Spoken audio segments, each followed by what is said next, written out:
নমস্কার, কেমন আছো সবাই? Welcome to my channel Prius episode. তো আজকে আমি চলে এসেছি আবার একটা নতুন ইজি আর সুস্বাদু রেসিপি নিয়ে। তো আমাদের সকলেরই বাড়িতে কিন্তু ভাত বেঁচে যায়। তো সেই ভাত দিয়ে কি সুন্দর একটা ইজি আর সুস্বাদু রেসিপি তৈরি করব সেটা কিন্তু তোমরা দেখে নাও। তো প্রথমে আমি পছন্দ মতন আমার সবজিগুলো নিয়ে নেব।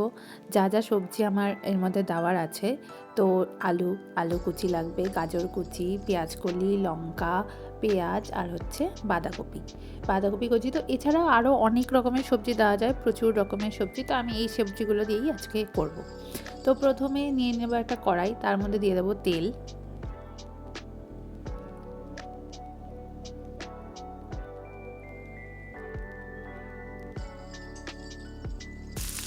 তারপর দিয়ে দেবো প্রথমে আলুটা দিয়ে নেবো, কারণ বাকি জিনিসগুলো তাড়াতাড়ি আর কি ভাজা হয়ে যায়। তো সেজন্য আগে আলুটা দিয়ে নেবো। আলুটা দিয়ে কিছুক্ষণ ভেজে নেওয়ার পর তার মধ্যে দিয়ে দেবো গাজর।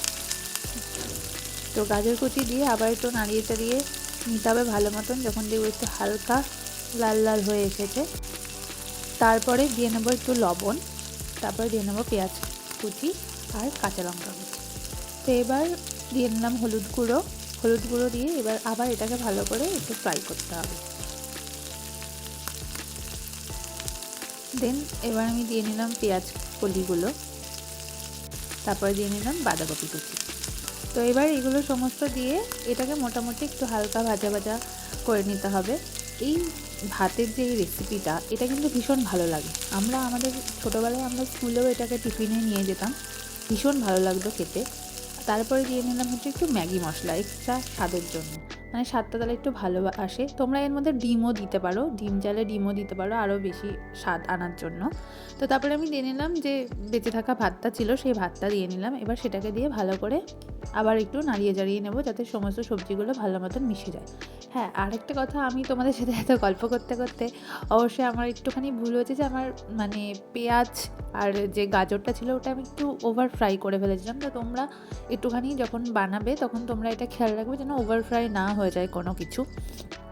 তো এই হলো বিষয়। তো এই দেখো রেডি হয়ে গেছে আমার ভাত ভাজার রেসিপিটা। ভাত মানে দারুণ লাগে খেতে। এটা আমাদের ছোটোবেলায় বলে না, কাইন্ড অফ নস্টালজিক একটা টাচ রয়েছে। কারণ ছোটোবেলায় আমরা স্কুলে অবশ্যই আমাদের মায়েরা খুব তাড়াতাড়ি, এটা ইজি যেহেতু বানিয়ে দিত আর হেলদি অলসো খাবারে। মানে ভাত তো আমরা বাচ্চারা অনেকেই খেতে চায় না, কিন্তু এরকমভাবে বানিয়ে দিলে বাচ্চারা খুব ভালো খাবে আর খুব টেস্টিও লাগবে।